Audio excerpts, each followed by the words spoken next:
Assalamualaikum warahmatullahi wabarakatuh. Salam sejahtera, salam bersatu Nusantara, dan salam sehat untuk kita semua.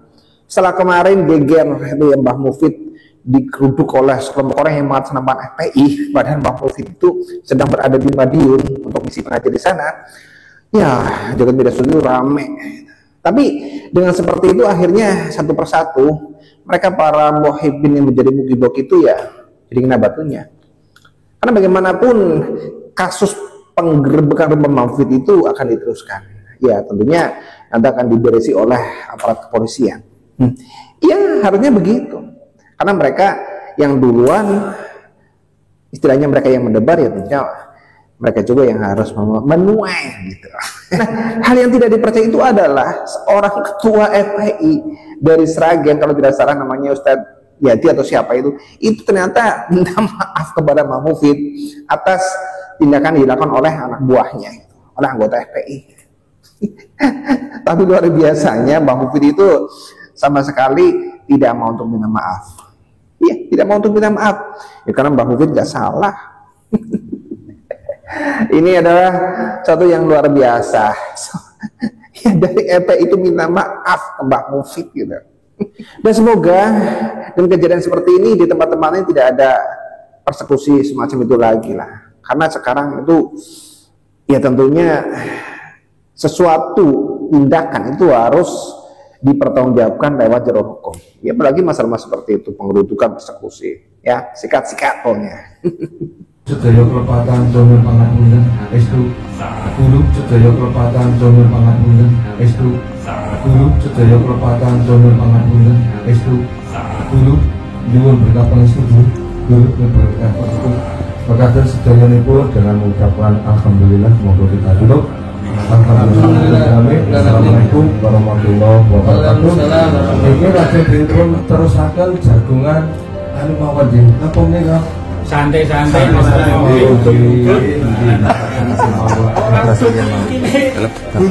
ada liburan ini aja Pak terbatas mawon Pak yang lain terbatas pamit ngarang.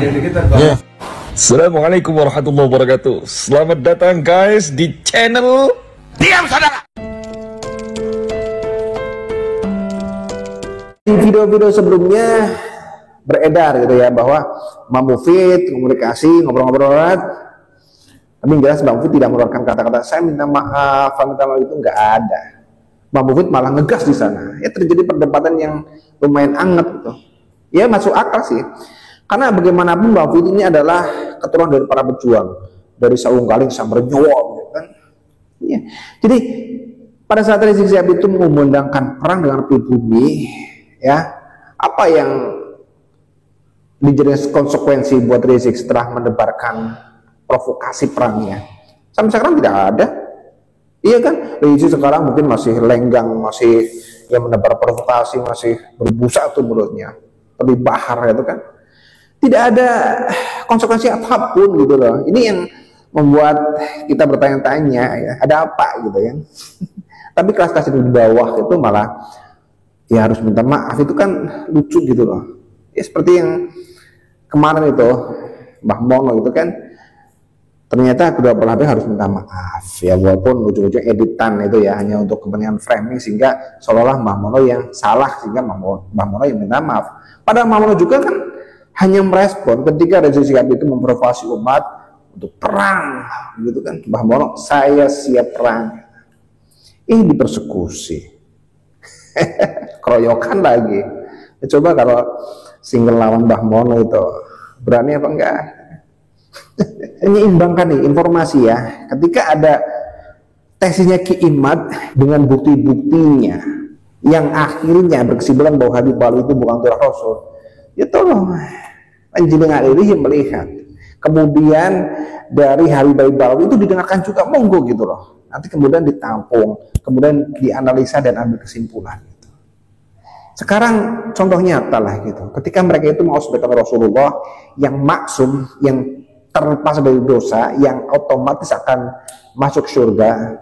Nih saya bilangin ya, Thomas Assegaf ya, seorang Habib Balwi, zuriyahnya Balwi, zuriyah Ubaidillah itu sekarang menjadi pendeta. Yakin pendeta itu bakal masuk surga? Hah? Yakin pendeta itu adalah udah Rasul?